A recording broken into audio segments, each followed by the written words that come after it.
রাসূলুল্লাহ সাল্লাল্লাহু আলাইহি ওয়াসাল্লাম বলেন, নাফরমান যখন কবরের প্রশ্নের জবাব দিতে পারবে না, তো আল্লাহ তাআলার পক্ষ থেকে ফেরেশতাদেরকে বলবে, আফরিশুহু মিনান নার ওয়ালবাসুহু মিনান নার ওয়াফতাহু লাহু বাবান ইলান নার। আমার বান্দার কবরের মধ্যে জাহান্নামের বিছানা বিছিয়ে দাও, জাহান্নামের পোশাক পরিয়ে দাও, জাহান্নাম বরাবর দরজা খুলে দাও। ফেরেশতারা এই তিনটা কাজ করে এই ফেরেশতারা সরে যাবে। আল্লাহর নবী সাল্লাল্লাহু আলাইহি সাল্লাম বলেন, কবর তখন তাকে একটা চাপ দিবে।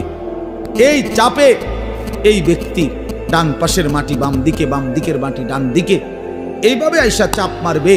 আল্লাহ রসুল বলে, ডান পাশের হাড্ডি পাঁজরের এই সাটনার হাড্ডি ভাঙ্গা বাম দিকে ঢুকে যাবে, বাম দিকের গুলো ডান দিকে। উদাহরণ দিয়ে বুঝাইছে নবী, হাত্তা তাখতালিফা আদলাউহু, এভাবে দুই আঙ্গুল যেমন একটা আরেকটার মধ্যে ঢুকে যায়, হাড্ডি পাঁজরের গুলো এইভাবে একটা আরেকটার সাথে ঢুকে যায়। আল্লাহ নবী সাল্লাল্লাহু আলাইহি সাল্লাম বলেন, ওয়া ইউকাইয়াদু লাহু মালাকুন আবকামু ওয়া আসাম্মু ওয়া আ'মা। তার কবরে এরপরে নাফরমানের কবরে একজন ফেরেশতা পাঠানো হবে। এই ফেরেশতা তিনটা গুণ, এই ফেরেশতা বোবা, এই ফেরেশতা বধির, এই ফেরেশতা অন্ধ। সে কথাও বলতে জানে না, কানেও শোনে না, চোখেও দেখে না। আল্লাহ রসুল বলেন, ফায়ুতরাবু লাহু বিমিথরাকাতিম মিন হাদিদ।